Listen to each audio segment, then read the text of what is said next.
Are we all having a great time? Yay! My name is Jane Plitt, and I am president of the Library Foundation, and therefore I have the distinct honor to warmly welcome all of you to this exciting event. We're here to celebrate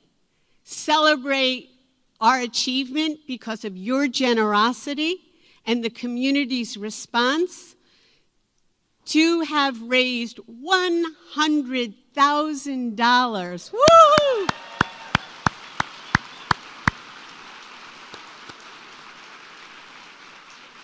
Amazing.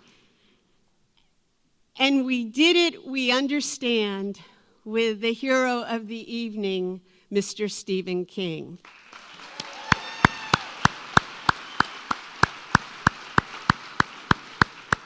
And you know the story. He actually read a real letter, and he actually agreed to come. He has donated not only his time, but also these incredible, rare, signed Stephen King books that you too can own as a memory of and to support Mr. King, but also to support the Library Foundation. So I encourage you at the end of this program to grab a couple of more raffle tickets, and also to, at the end of the program, buy some of Mr. King's current pre-signed books, Revival, so that you will make him happy and the Library Foundation happy.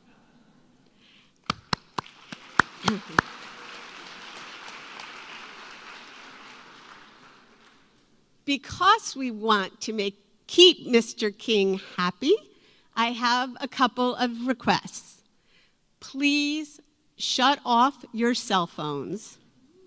Please, no flash photography so that he gets distracted. Please honor that. And please, no recordings of this event. We are very fortunate that METV is here recording the experience so that the entire community can view and share this exciting event with Mr. King. Although Mr. King is the hero, there is no doubt that once he agreed, we still face the nitty-gritty challenge of raising the needed money. Northern Trust stepped up as the presenting sponsor, and they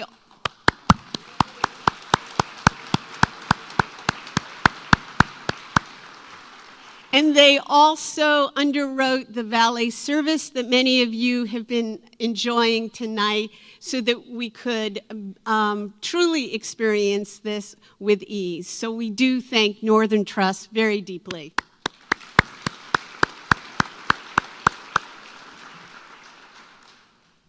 There are also other people from this community and organizations who step forward. Pier 22 has donated the complimentary dessert bar that we're all going to enjoy after the event. And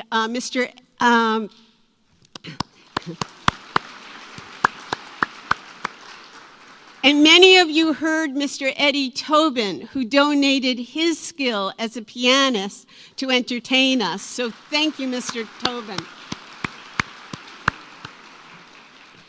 And you saw, all of you who are here because you are generous sponsors. So we do thank the entire group. Hooray for all of you. I need to, however, highlight a few extraordinary people who have made this possible. Now we're here, you know, I represent the Library Foundation, and in 1985, some very wise, caring, visionary citizens banded together to create this foundation to provide the needed supplements. And several of those founders are here tonight. In addition, we have board members who are here who have devoted great time and energy. Over 25 people are the volunteer corps who have made this evening so smooth. And I would ask you to give them a round of applause.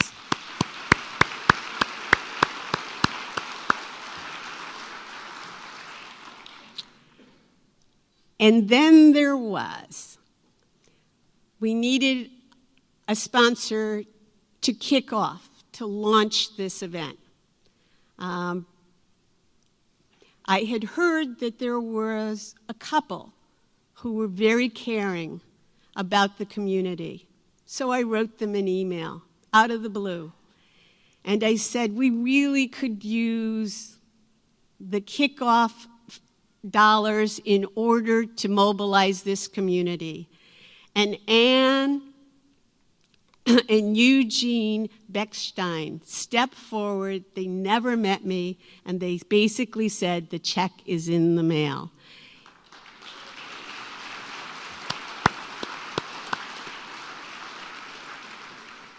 But they did a little more. I went back to them and said, you know, it's really important that we have students at this event. This is a fundraising, and there will be people who could afford it, but we need to inspire students. And they said, the check is in the mail. So we have 10 students here because of the Beckstein.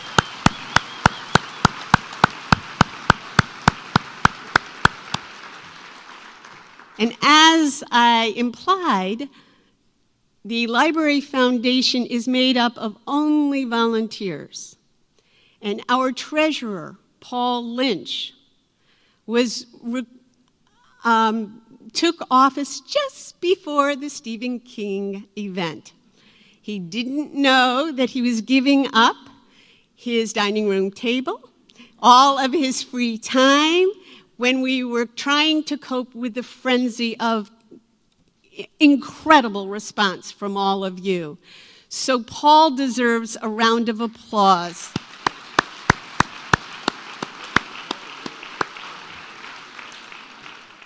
And then there is the event chair, Doris Pope. Mr. King asked us before he agreed whether, if he came, we were up to the challenge of handling a King experience. And we said, absolutely, we have Doris Pope.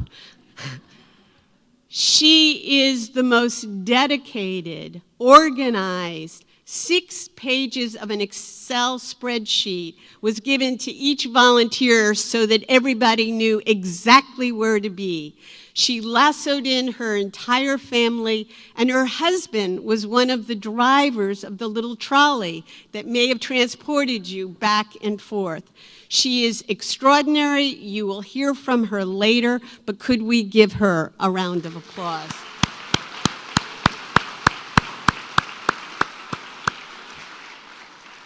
And then if you're going to have an event like this, you need honorary chairs. They're usually people who bring community credibility. You use their name. You hope they do something for you. We recruited an amazing duo, Sandy and Jim Boyd, who have lived here all their life, who Jim was a library foundation president and devoted to the cause of bettering this community and library services. They agreed, and we thought, that's nice. And then suddenly, Jim Boyd is sharing emails with us and strategy and contacts. And then he emails me and says, I got my first sponsor, woohoo! And we knew that we were totally golden. And because of their extraordinary work, this has been a success. So would you warmly greet Jim and Sandy Boyd?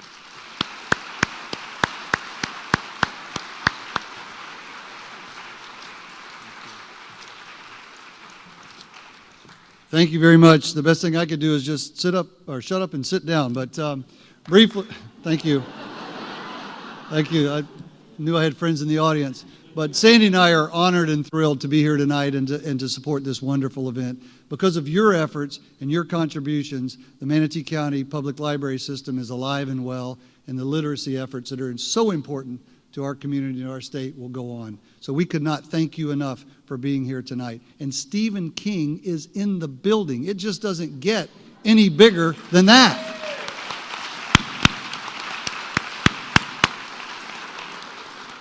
And Jane has thanked many that have been responsible for tonight, but I'd like to tell you, Jane Plitt is an amazing, amazing president. We've been involved in a variety of things over the years, and I have never, honestly, ever been involved in an organization and with a group that is so committed, so dedicated, and so energetic as Jane and her team. So this would not have been possible tonight without Jane's tireless efforts, her dedication, and her attention to detail, and actually getting Stephen King here tonight. So Jane, thank you.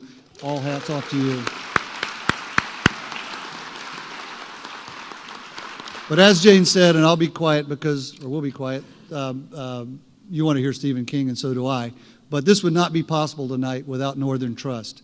Northern Trust stepped up right away to be the presenting sponsor, and because of them, and then the rest of you, we're here tonight. So tonight it's my pleasure to introduce Stephanie Goforth, who's the West Florida president for Northern Trust. You know, Northern Trust is a financial powerhouse in our community. Stephanie has from the Tampa Bay area down through Naples, and runs the wealth management division as well as the rest of Northern Trust. So her commitment to charities and to organizations like this has been unwavering through her years. She's a tireless advocate for good in our community, and it's our pleasure tonight to welcome Stephanie, who will then introduce the guest of honor, Stephen King. Stephanie, please.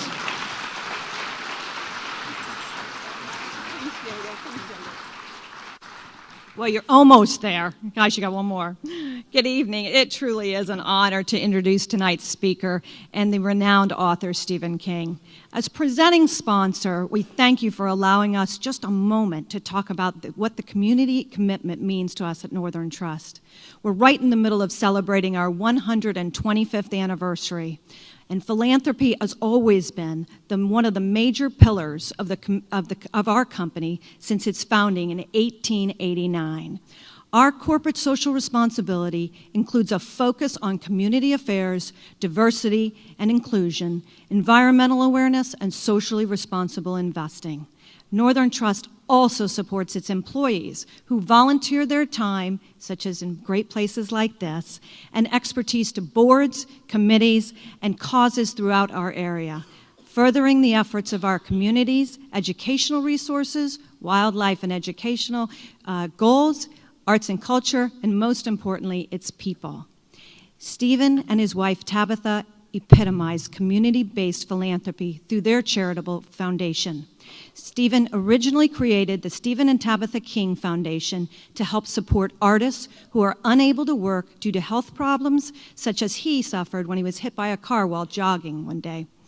The Stephen and Tabitha King Foundation supports organizations and people who have less access to usual channels of resources. Main areas of focus are poverty, health and human rights, and of course, libraries.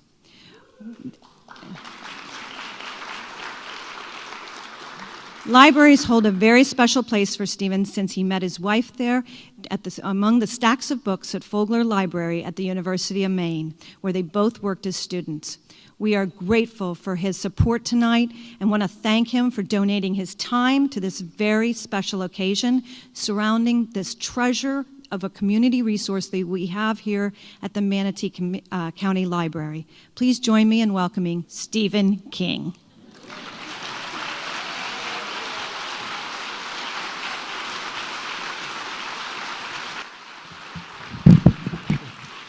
Thank you.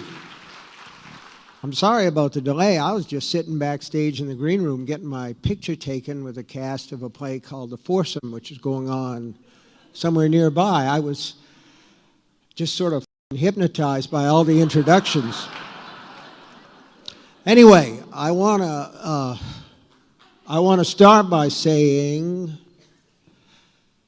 that we're not home watching TV tonight, and we're not at a movie, and we're not playing video games.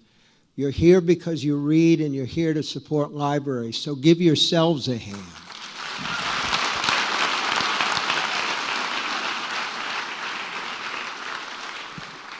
You can even give each other high fives if you want to, but you don't have to. There you go. That's what I'm talking about, is what I'm saying. So I should start off by saying that I'll probably tell some stories that some of you have heard before.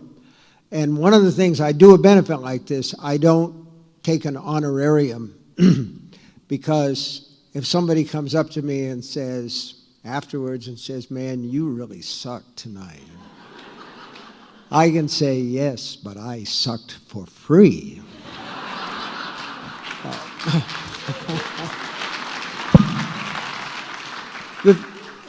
The reason, my wife and I have a foundation, we call it the King Foundation. We try to give something back for all the good things that we've gotten in life. And we're from Maine. We're there 8 months a year, and we're down here in Florida 4 months a year. We started come about 10 years ago. We didn't really want to, but we turned 60 and it's the law.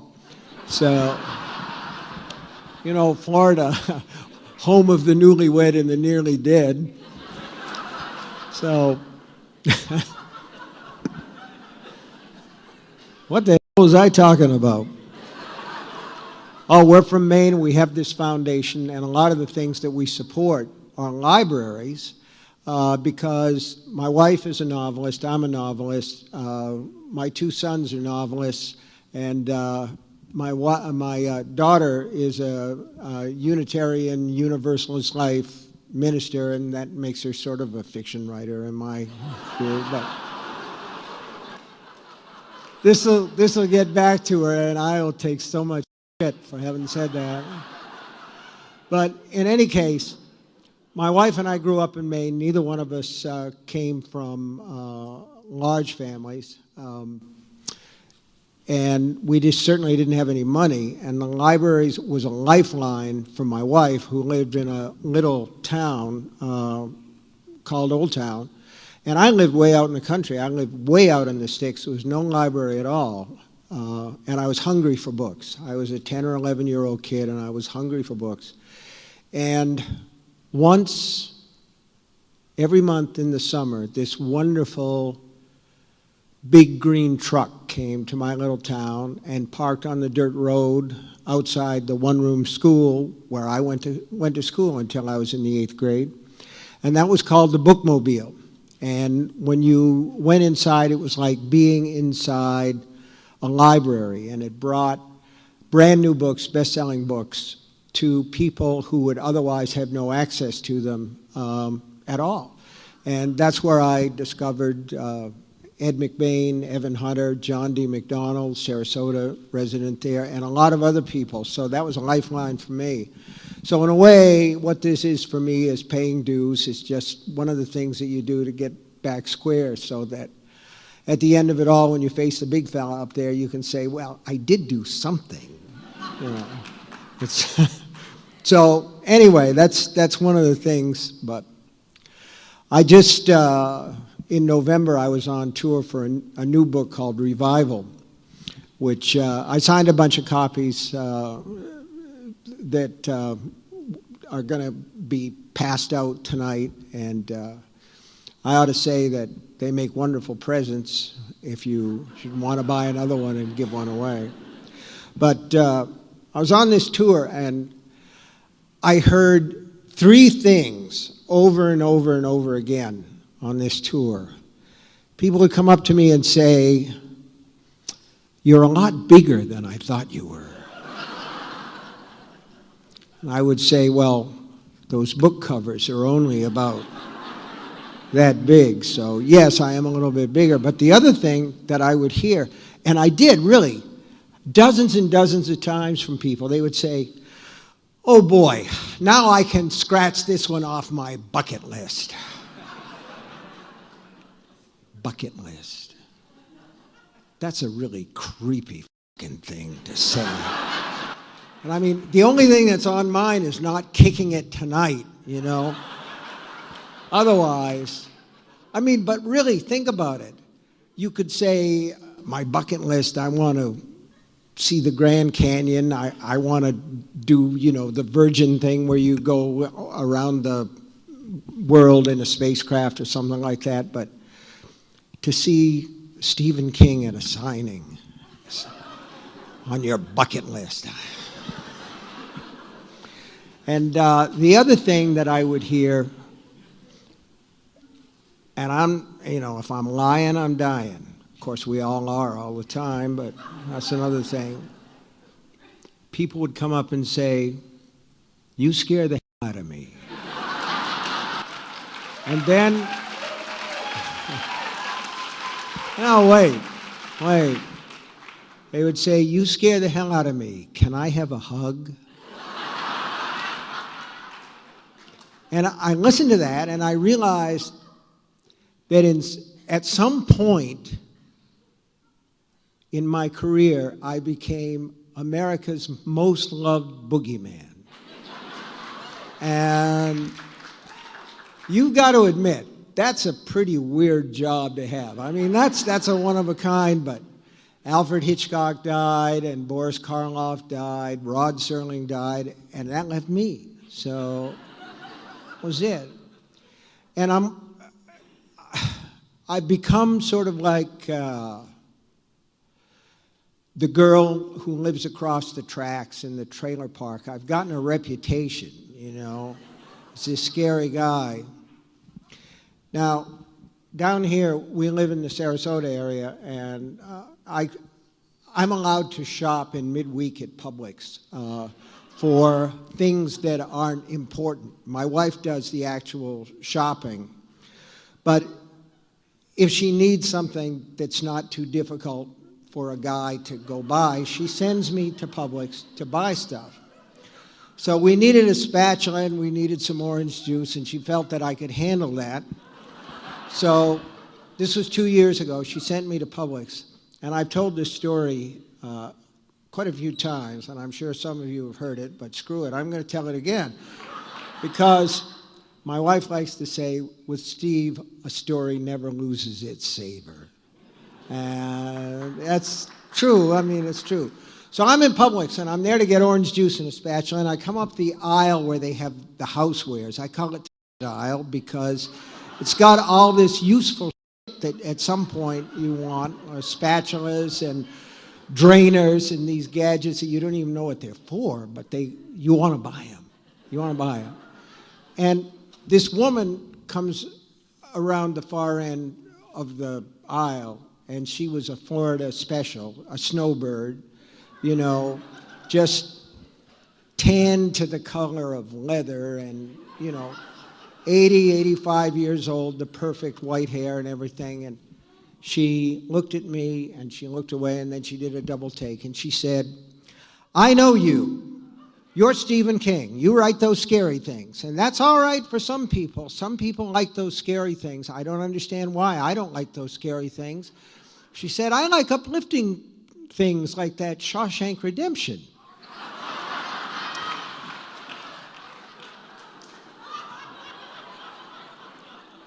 And I said, "I wrote that." And she said, "No, you didn't." So you get that reputation. You get that reputation. So here's the thing. when I do interviews, I get you get a couple of questions over and over again. One is, where do you get your ideas?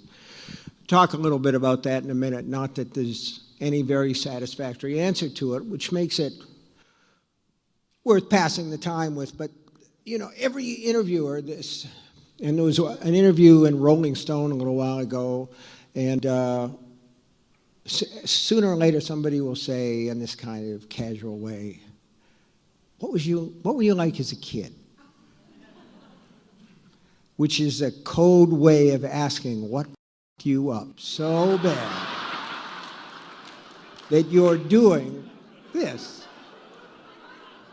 See, you can't get away from it. I mean, it's the psychological approach. It's the Dr. Hannibal Lecter approach to journalism.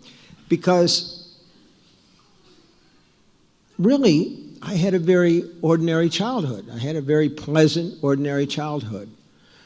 But of course, I would say that. Anyway. No, I did. My brother and I were raised by a single parent. Our mom, we were latchkey kids before there were latchkey kids. And we grew up out in the country, and we had the usual friends. And my brother and I were both readers. And at some point along the way, I decided that I wanted to be a writer. So I started to type up stories on an old typewriter that I had, and I started to send them to magazines. And I pounded a nail into the wall, and I'd get the rejection slips back, and I would put them on that nail. And around the time that I turned 17 or 18, the nail fell out of the wall because there were so many rejection slips on it. So I got a bigger nail. And if there's any secret that I know to success, it's if you don't succeed, get a bigger nail. So that's what I did, and it worked out. And eventually I started to sell a bunch of short stories to magazines that don't exist anymore, because you can get all that stuff on the internet now. But there were these magazines called Dude and Gent and Cavalier and Adam and Night. And they were the sort of magazines, if you turn them sideways, a gatefold fell out of them. But they paid actual money, and I was working first in a laundry, and then I got a job teaching school for the princely sum of $6,400 a year. My wife and I married young, had kids young, so we were stupid. It happens, and those checks came in handy. $200 here, $300 there, and of course I was very proud, and I wanted my mother to see my published stories. And my wife came up with this beautiful gimmick, because she would photocopy them, because she worked in the Faulkner Library at the University of Maine. And she would put strips of blacking over the ads for the X-rated movies and the dating sites and all the rest of it. And I sent them off to my mother, and she was always pleased, and she would always say, "What magazine was that in?" And I'd say, "Well, actually, Mom, it's in one of those men's magazines, but it buys penicillin for the baby's ear infection," and she liked that. So I started to write novels, and I was not successful at first. And I had a wonderful idea for a book when I was teaching school. And it was February vacation. I had 1 week, and I wrote this novel in 1 week, because 1 week was what I had. And I decided that I would call it The Running Man. And I sent it off to a science fiction publisher who did paperback originals, and actually got back a note that said, "There is no market for dystopian fantasies." And I thought about that a couple of years ago when The Hunger Games and all these other books came up, and I thought, bullshit, there's no market for dystopian fantasies. I was ahead of my time with that. So it was eventually published under the name Richard Bachman, along with some other books. So it all worked out eventually, and I did sell my first novel carry, and the advance was $2,500, which came in very handy because we had a very old car, my wife and I, and we were able to trade it for a Ford Pinto, and later found out that they explode. But it was a new car, so what the heck? And that's the life that I expected. This is what I'm getting at. That was the life I expected. I expected to be a writer. I wanted to make enough money to support my family and be able to do it full time. So that would have been enough for me. And at some point, this thing happened, this best loved American boogeyman thing or whatever happened. And writers are supposed to be secret agents. That's what we're supposed to do. We're supposed to go into situations, look, see, go back and write.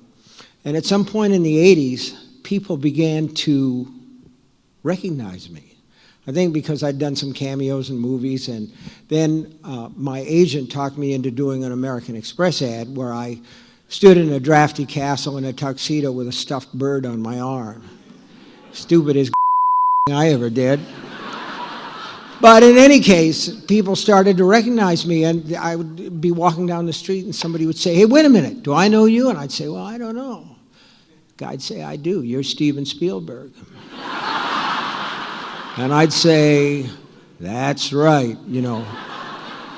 Yeah, I'm 5.5 feet tall, a Jewish filmmaker from California, just bopping around here somewhere on the East Coast." But I used to, they sent me on a book tour for the first time, Doubleday did. I'd written a novel called The Shining, and they said, "You're going to go do 8 cities in 7 days." And I said, okay. And at that time, the things changed a lot now, but in those days, the idea was that you went, you did as much TV as you could. There was always an AM show and a PM show and the news, and there was some kind of a press dinner, but this was back when newspapers actually had some money, you know. So I'm in Pittsburgh, and I do the whole thing. I was there with Jerzy Kosinski and Kitty Kiley, who wrote the books about Sinatra and all that. Great people. And we're like road warriors there. So I did AM Pittsburgh, and I did a bunch of press, and the last thing was the press dinner. And it was up on a hill in Pittsburgh, and, you know, we went and we ate. And this part of the story, I have to be careful. I don't really want to, well, what the hell? I guess I do want to offend people, or I wouldn't be doing what I'm doing.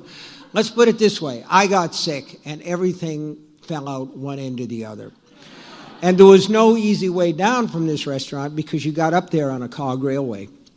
So it was a fancy restaurant, and it was the last city of the tour, and I was homesick from my wife and my children, and I was feeling pretty darn sorry for myself, and I had to run for the restroom again, and this restroom was as fancy as the rest of the restaurant. It was like Babylonian. It was like marble on the floor, and you know, there was an attendant. He was this man who was about 800 years old, a little white coat and everything.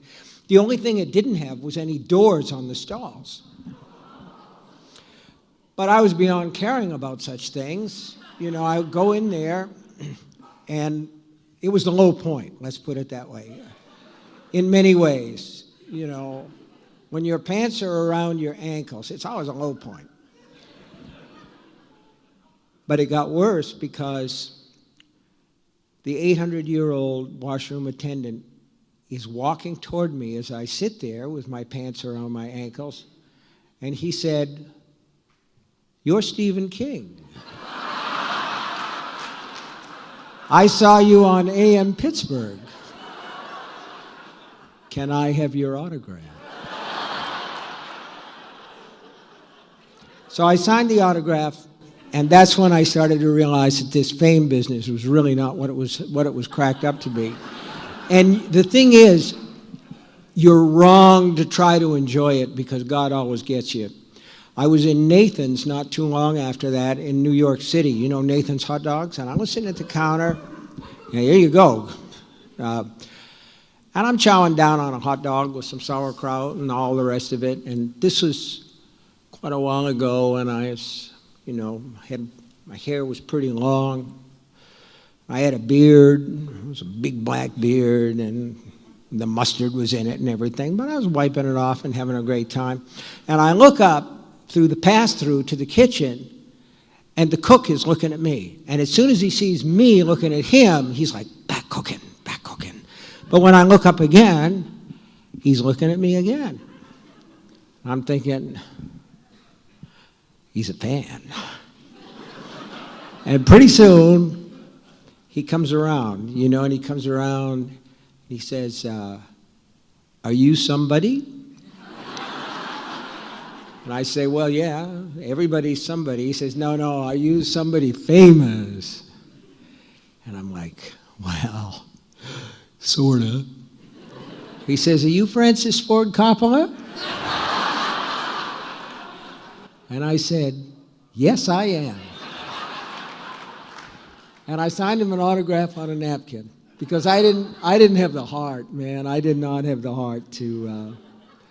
Anyway, I was going to talk about where the ideas come from because, I had no idea that I would run off at the mouth so long.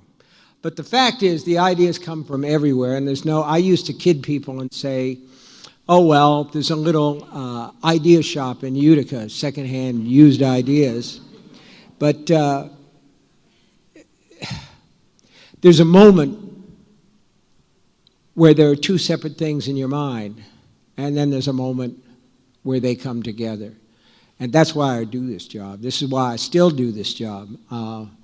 Frankly, I don't need the money, at least not today, and I certainly don't ever need to sign another book. Not that I'm actually mind it. And, I made a deal with myself a long time ago. Said, if I ever sign a book where I can't read my own signature, I'm quitting this shit. But so far, I still can, so that part's okay. I do it because there's that moment where the ideas come together and you say, I really have to write this. I really need to write this. And I don't want to run on until fatigue sets in, but I will tell you this. I was on a plane with my wife and kids. We were going to England for a holiday, and it was a long flight, and I fell asleep on the plane.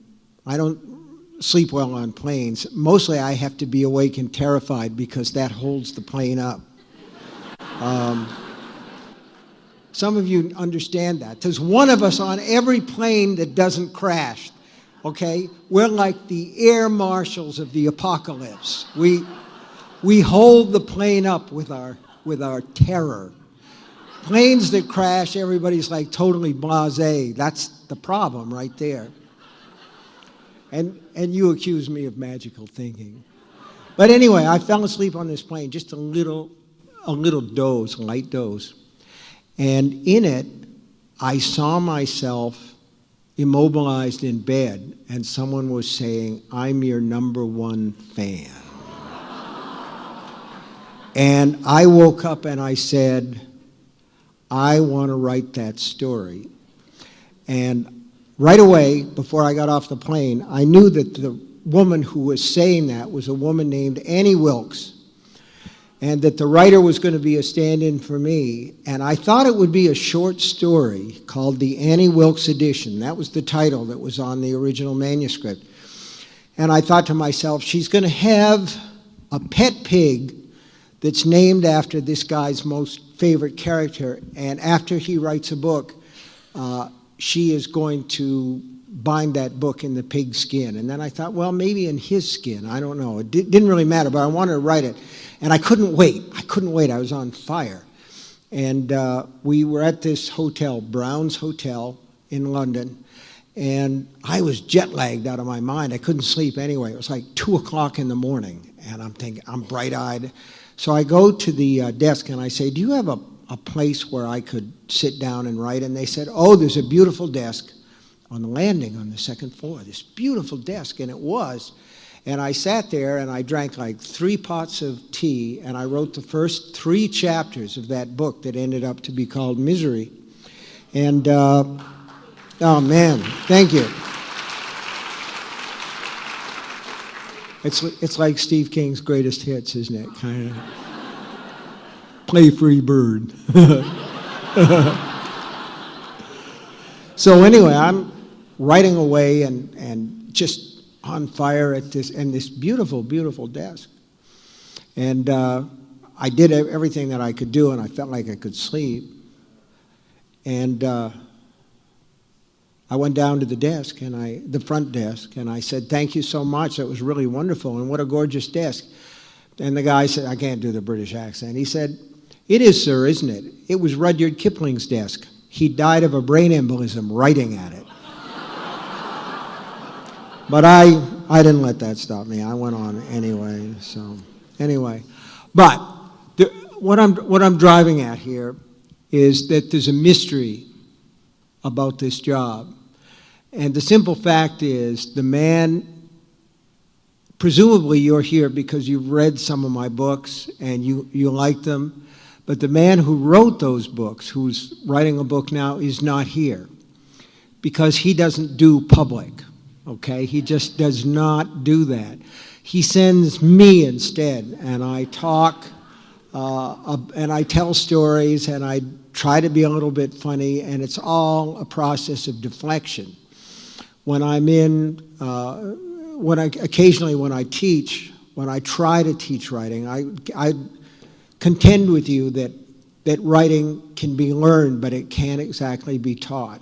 But on the other hand, there are a lot of writers out there who are not able to quite make ends meet with their fiction, with their stories. And so if they get jobs teaching writing classes, I say go with God. But I'm not sure it can be taught. But there is somebody inside who does that job, and he just never comes out in public. I don't do it because I necessarily need to, but because I want to. I do it because I can, and I think that it's a great privilege. And here's the thing, okay? I love these jokes where something walks into a bar, okay? I love those jokes. Always makes me think of this routine that Bobcat Goldthwait used to have. He'd say, a monkey and a leopard and an elephant walk into a bar together. If you actually saw that, your head would explode, you know? But I love those jokes anyway. And there's the one where the horse walks into the bar and the bartender says, "Why the long face?"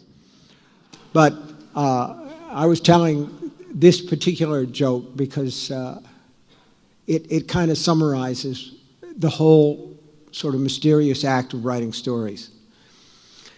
There's a joke where two jumper cables walk into a bar, and if you're a reader, you want the punchline. If you're a writer, you say to yourself, holy shit, how does a jumper cable do that? I got to think about that and then maybe write it up. So to me, that's the difference. Two jumper cables walk into a bar, and the bartender says, well, all right, I'll serve you, but don't start anything.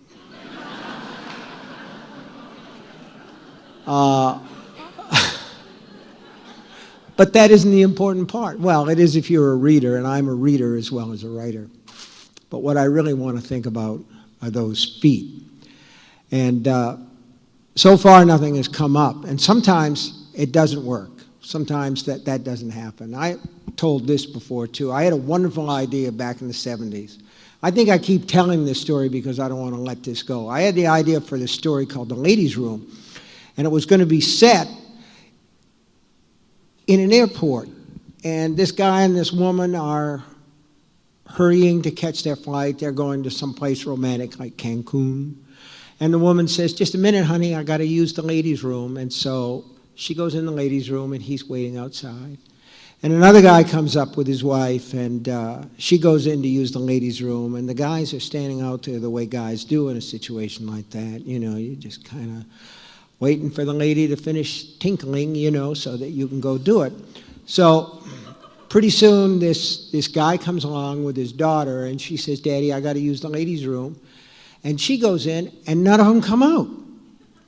And there's more and more guys. And I was fetched by the idea of what a chain reaction this would be. It would start with this one guy waiting outside the ladies' room. So pretty soon, all these men are waiting, and there's nobody coming out. And so they get a female security guard to go in and see what the hell is going on in there. And she goes in, and she starts to call, is so-and-so here? And just as the door shuts, she begins to scream. They hear the scream, and then the door shuts. So then, a couple of big burly guys come in, and they disappear, and they don't come out.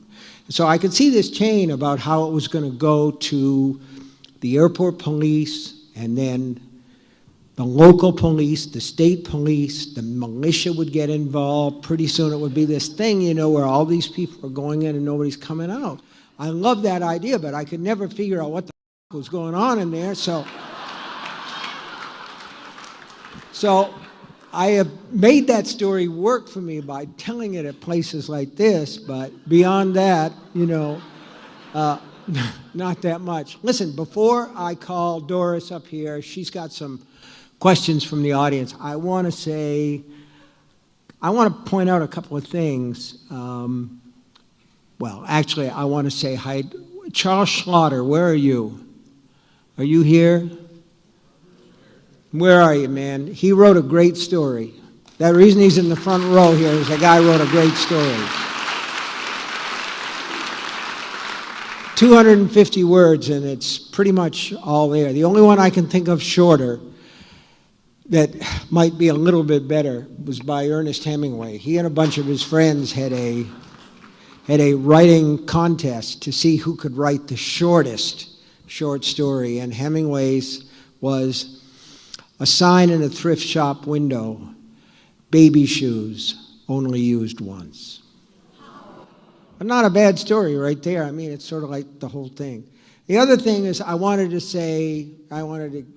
kind of give a shout out to all those kids that are here who had the ideas for the Library of the Future and innovations and all that. It's terrific stuff. I saw some of those. It's a great thing. And one last thing before I let you go, and that is, it's a public service announcement, really. So, Allstate says that, we're all having fun here together, because the lights are on and stuff, and we're in a crowd. We're safe.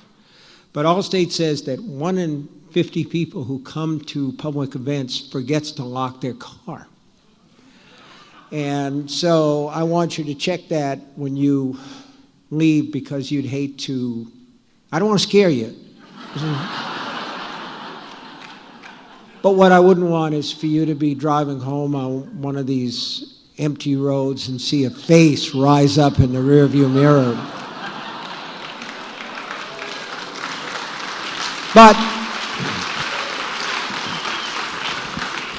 And the same statistics say that 1 in every 250 people who come to public events will forget to lock their house.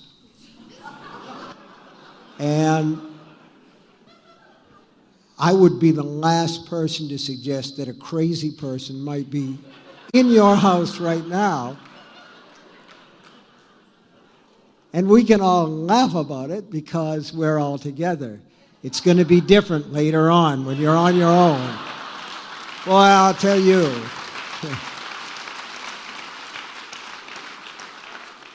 And you know where they go? The shower. So if you get back, the first thing you're going to want to do is go to the bathroom, and hopefully you'll be one of those people that has sort of a transparent or semi-transparent shower curtain. But if you don't, now this is not to worry you or scare you or anything like that. And I'm sure that there's nobody in there, but it happens, man. So be careful. Let's see if you have any questions. Doris, do you want to come up here? Thank you. Thank you.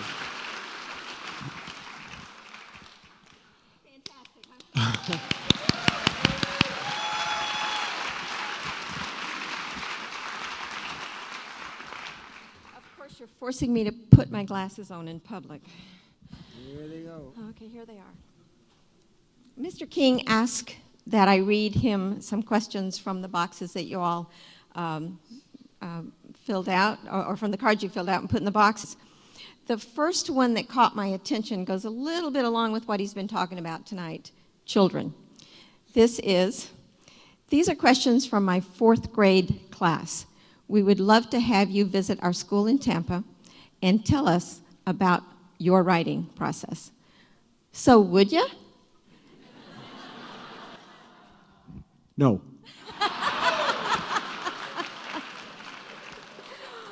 Okay, so how do I follow that? Well, I'm going to read you some of the questions, and you can decide how you're going to answer them, okay? Okay, this is from Corsica. But make sure your final answer is in the form of a question. What made you become an author? I'm sorry? What made you become an author? And I'll read all 3 of them, okay? What is your favorite book you have wrote? And who is your favorite author? Well, what made me become a writer is just, I always wanted to be one. I mean, I think it comes with the original equipment. I think there's something inside. It's like, I reviewed a book for the New York Times a few months ago about Jerry Lee Lewis, the great rock and roll pianist. And he said that when he was 4 years old, he went to his aunt's house and he saw a piano. He said, I didn't even know what it was, but I knew I had to get at it. And that's sort of the way that I felt. Of my books, I think in some ways my favorite is either It or 11/22/63.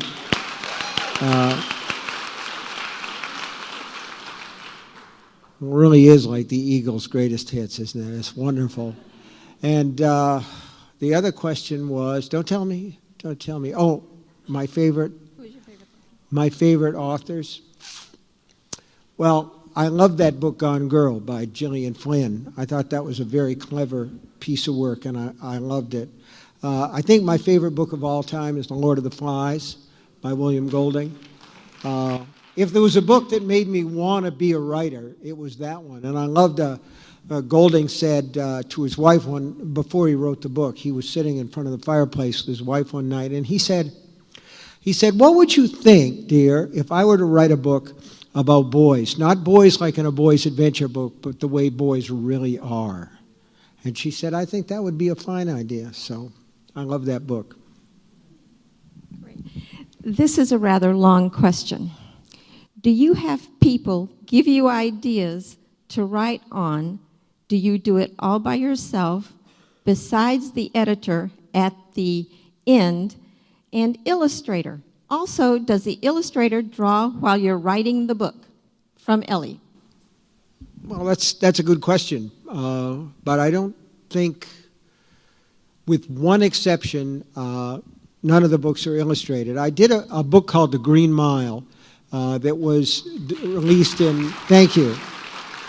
It was released in chapters, and there was a guy who did interior illustrations for each of those that ended up in the final book. But I'm pretty much a lone wolf when it comes to this thing. I've been very fortunate that I don't have to run ideas by an editor. I can sit down and write, and when something's done, I pass it along, and I've been fortunate that people have decided that they want to publish what I write. But in terms of the editing question, let me just say that, you know how they say a lawyer who defends himself has a fool for a client? Well, a writer who won't take an editor's advice is a fool, period. And he has a fool for a client, I guess you'd say. But I always smile. I've written a lot of long books, This reminds me of something a reviewer said about James Michener. Michener wrote a huge book called Centennial, And the reviewer said, I have two pieces of advice about this book. The first is, don't read it. The second is, if you do read it, don't drop it on your foot.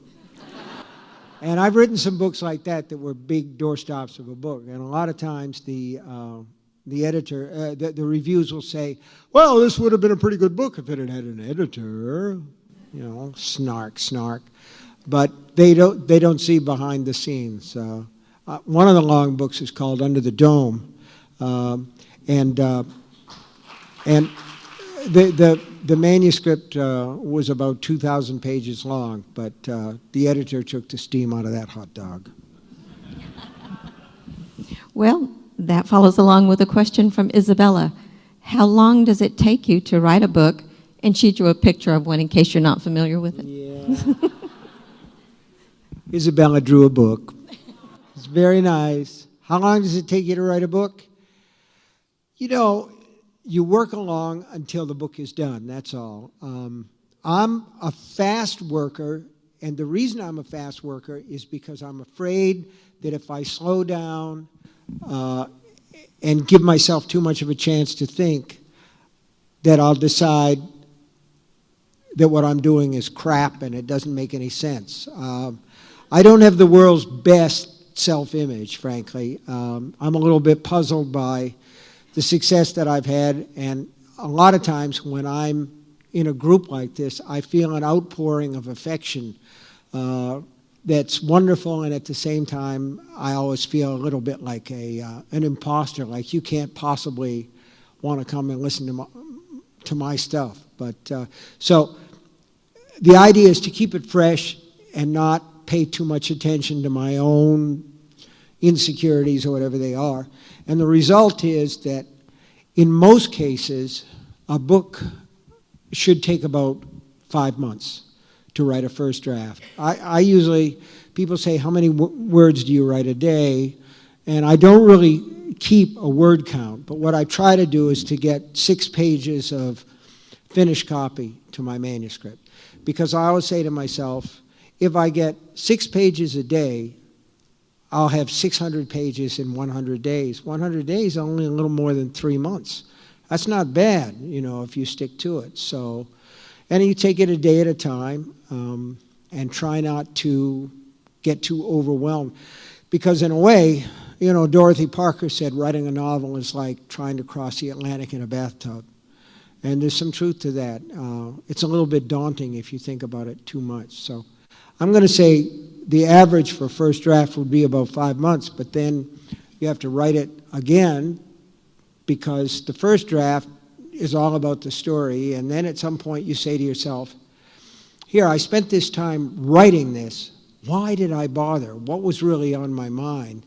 And if you read a manuscript over with that in the forefront of your mind, you see certain elements that are, you know, recurring again and again. You see patterns and you try to enhance those and make them a little bit clearer. So you come out with something that vaguely resembles a theme. Then it goes to an editor. So the whole process probably takes a year and a half.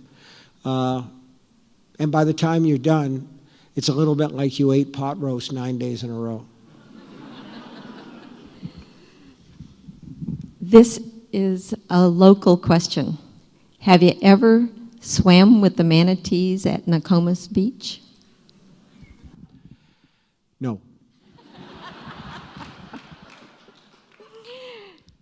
But I've seen manatees, and then I was going to make a Henny Youngman joke, but I'm not going to do it. Thank you for all my sleepless nights. Please tell me if you plan to see Roland again. Yes. Talking about Roland from the Dark Tower, and all I can say is the Dark Tower never really leaves. It's kind of the binding force of a lot of these stories. And there's a book coming out in the fall of this year. It's a big collection of stories called The Bazaar of Bad Dreams. And there's a story in there that's called U-R. And it's a revision of a story that was published in a limited as a Kindle ebook a couple of years ago, but that's a real balls to the wall Dark Tower story. So Roland is still there, I guess. That will make a lot of people here tonight very happy. This is the last question, and I think it's very, very appropriate. What scares Stephen King? That's sort of like asking who cuts the barber's hair, isn't it? No, actually, there are a lot of things that that scare me. There are, the idea that somebody might be in the back of my car when I go home. And by the way, those statistics that I told you about are total. But the idea of all fiction is to try to make the thing seem as realistic as possible. I think that, talking in front of large groups of people, that's kind of a terrifying thing. I got to tell you something that happened the other day. I really do. I have to tell you this. Because it scared me, okay? My wife and I have a brand new puppy. We have a little corgi puppy named Molly. She's 3 months old, and she gets up like before God in the morning. And so we're trying to toilet train Molly, and I think it was Saturday, and it was early, the sun wasn't up. Well, how could it be? It was like 4 o'clock in the morning. And the wind was blowing like hell, and I take Molly out into the driveway, and there's a brick wall that runs, a concrete wall that runs along the side of the driveway. And Molly gets really interested in something, and she approaches it, and then she jinks away, and then she starts to go back again, and I look. I had a flashlight, but the batteries were all weak. It was just this little dim yellow glow. And at first I thought it was a piece of paper fluttering around, except that it was kept sort of coming toward her, and she would jink away from it. And so I bent a little closer, and holy God, I thought it was a spider as big as my hand, this pale spider. And I'm like, I got to get the dog away from it. It might be poison, but there was a sort of an atavistic moment there where I didn't care about the dog or anything. It's just that, all at once your testicles try to crawl back into your body. The hair stands up on the back of your neck, everything. It's this total atavistic reaction to the idea that you're looking at a spider, the biggest spider you ever saw that wasn't in National Geographic magazine. And so then I noticed something about the movement, and I looked a little closer. It was a crab. It was a crab. So what scares Stephen King? Crabs at 4 o'clock in the morning. Thank you all so much.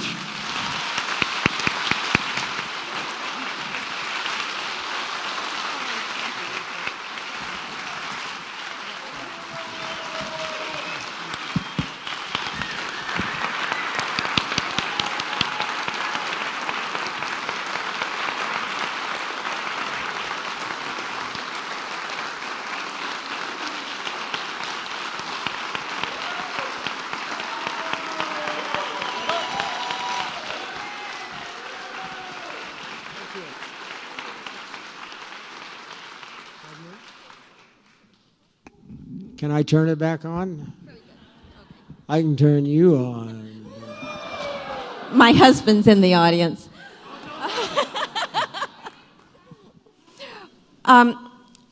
Mr. King. Steve. Steve, thank you so much. On behalf of the Library Foundation, I want to thank you again for your generosity of time and talent. You have been terrific tonight. Thank you.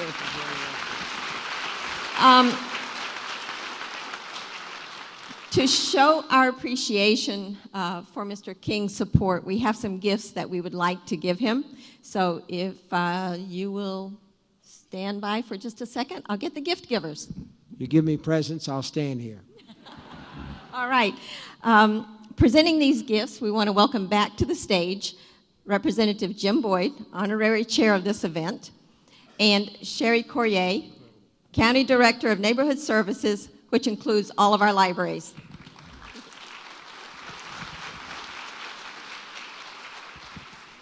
What an evening, huh?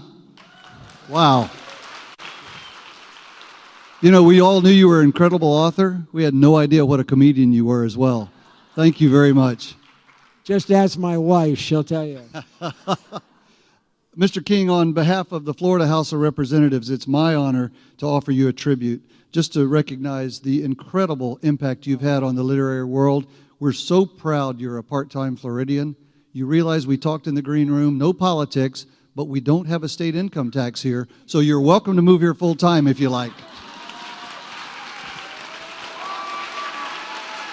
Thank you very much.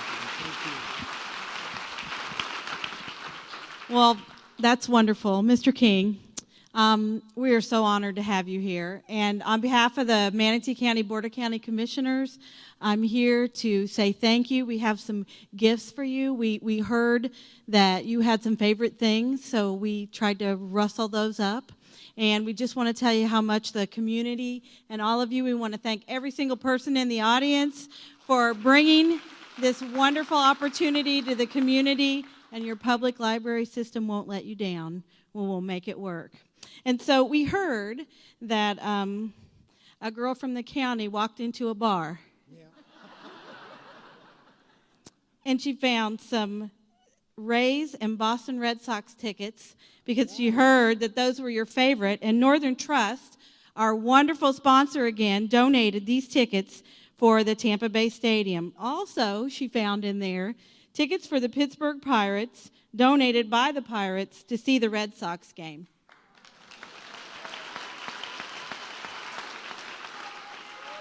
While she was in the bar, a few other things she heard was that you liked blues. And so our own, very own Realize Braidenton contributed 3 Blues Festival t-shirts for you. So you have to do laundry for at least 3 days.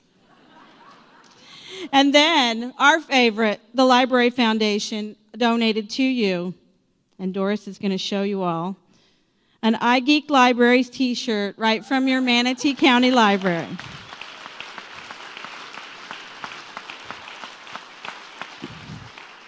And lastly, while this young lady was in the bar, she heard from a guy that your favorite author was John MacDonald. And so in this basket is a biography signed by John MacDonald, and we can't thank you enough.